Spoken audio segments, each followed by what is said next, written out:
সুপ্রিয় সপ্তম শ্রেণীর শিক্ষার্থী, আশা করছি তোমরা সবাই ভালো আছো। তোমাদের 3 তারিখের ষান্মাসিক সামষ্টিক মূল্যায়ন ইসলাম শিক্ষা বিষয়ের মূল্যায়নের নির্দেশনা বা প্রশ্নপত্র প্রকাশিত হয়েছে। দেখো, ষান্মাসিক সামষ্টিক মূল্যায়ন 2024, বিষয় ইসলাম শিক্ষা, শ্রেণী সপ্তম। শিক্ষার্থীদের জন্য নির্দেশনা: অভিজ্ঞতা বিনিময়ের মাধ্যমে ইসলামী উৎসবের পরিকল্পনা তৈরি। তোমরা নিশ্চয় ঈদে মিলাদুন্নবী, বিয়ে ইত্যাদি সামাজিক ও ধর্মীয় অনুষ্ঠানে গিয়েছ, আয়োজনে অংশগ্রহণ করেছ।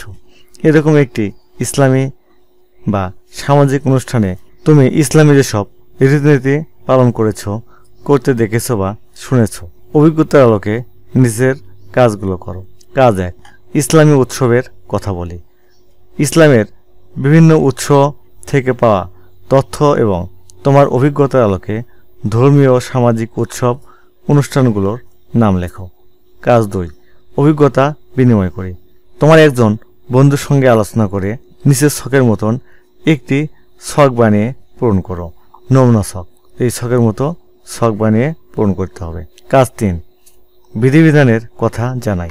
তুমি ইসলামের বেশ কিছু বিধিবিধান সম্পর্কে জেনেছ। তোমার দেখা উৎসব অনুষ্ঠানগুলোতে ইসলামের যেসব বিধিবিধানের প্রয়োগ হয়েছে সেগুলো লেখো।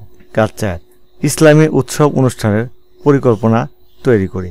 মনে করো তোমার বিদ্যালয়ে একটি ইসলামী অনুষ্ঠানের আয়োজন করেছ।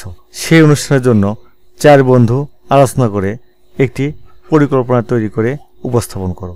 পরিকল্পনায় থাকবে সময় ও স্থান নির্বাচন, আমন্ত্রিত অতিথি নির্বাচন, দায়িত্ব বন্টন, নিমন্ত্রণের চিঠি, অনুষ্ঠান সূচি বা আলোচ্য সূচি, অনুষ্ঠান সংশ্লিষ্ট কোরআন হাদিসে বাণী, প্রার্থনামূলক হামদ বা নাত।